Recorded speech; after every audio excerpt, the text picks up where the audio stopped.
What does it mean to share a meal with someone? It may not always mean the same thing, depending on the context, but it's got to mean something.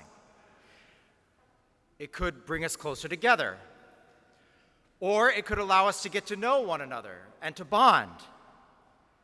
Conversely, it could be an expression of bonds that are already shared. It could be a political gesture, or it could be spoiled by politics. One could spend quite a bit of time discussing what meals mean in one's own culture and in the many cultures of the world. But I'll leave it to the anthropologists. For our purposes today, we're presented with two meals. One that we witness, though the passage focuses on the greeting and the preparation before the meal, and the other that is implied. That is, we only come upon the scene after the meal has happened.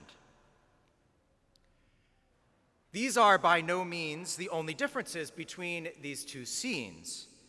And the church absolutely wants us to put them side by side to see maybe what we might learn today. So let's take them individually and then put them in conversation with one another. The passage from Genesis begins a bit strangely.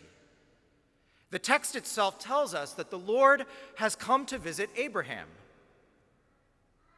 At the same time, Abraham addresses the main visitor among the three as Sir. You might think that if the Lord came to visit you, that you would call him, well, Lord. So does Abraham even recognize who his distinguished guest is? He does keep referring to himself as servant, but this could simply be an expression of deferential humility. The next few verses after this passage that we didn't hear proclaimed today will shed some light on some of the ambiguities of the passage. But their absence is meant to get us focused on Abraham's humility and generosity in offering that hospitality to these curious passersby. This hospitality that results in Abraham and Sarah offering a meal to their guest seals the covenant that the Lord has made with them. After they've offered it, the visitor affirms the Lord's promise to Abraham.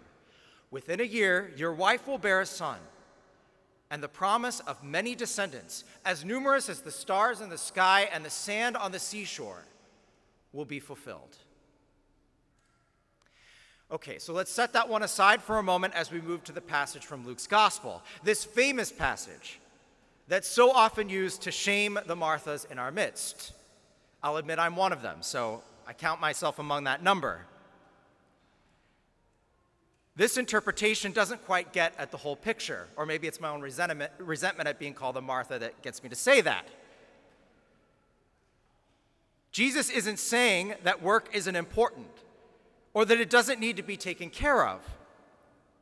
However, he is emphasizing that there is a time for listening, for prayer, for contemplation, and then there is a time for action. Fortunately, St. Martha redeems herself at the raising of her brother Lazarus, which we hear about in John's Gospel. Clearly, by that time, she had heeded Jesus' admonition at this meal that Jesus and his friends had shared, for she sees Jesus clearly for who he is at that dramatic moment that so nearly anticipates our Lord's resurrection. Yes, Lord, I believe that you are the Christ, the one who has come into the world. Lesson learned. She's sufficiently absorbed and now believes who Jesus is and what he has come to do. The bottom line is that Jesus doesn't want any ambiguity in our hearts. He wants us to know who he is and what he teaches. The meal among friends is a sign that the covenant that's about to take place by his passion, death, and resurrection is sealed. Martha needs to know him and hear what he has to say in order for that to have any effect whatsoever, so that that promise might be fulfilled in them, so that it might be fulfilled in us. St. Paul tells us, now it has been manifested to his holy ones, to whom God chose to make known the riches of the glory of this mystery among the Gentiles. In these scriptures and in this Eucharist, Jesus' identity as the Christ is made manifest to us, so that we can sit at his feet, hear his word, know him, and love him. And yet, for all those Marthas out there, the psalm tells us those who do justice will live in the presence of the Lord. When we gather here in this church, this is the moment to be Mary of Bethany.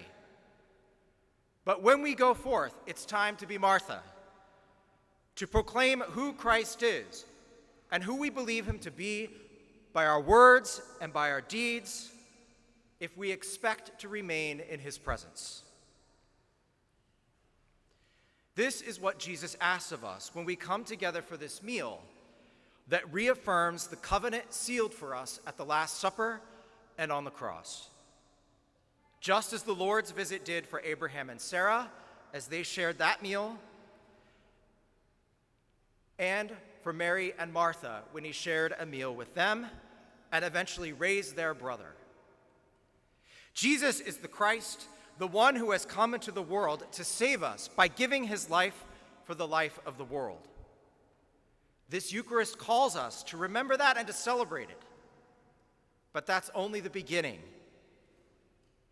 There is implied here a call to move from remembering and contemplation to action.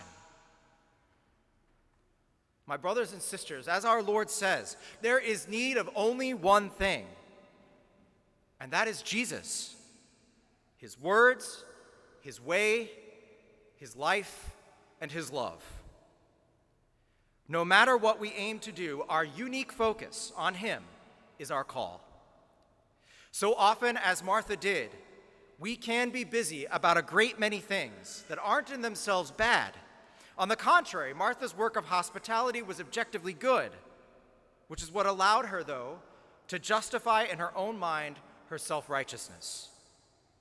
This is a trap. We must be fed by Jesus. We must renew our participation in this eternal covenant that we celebrate, to keep our eyes and our hearts and our minds focused on Jesus, so that we might bear fruit for his kingdom.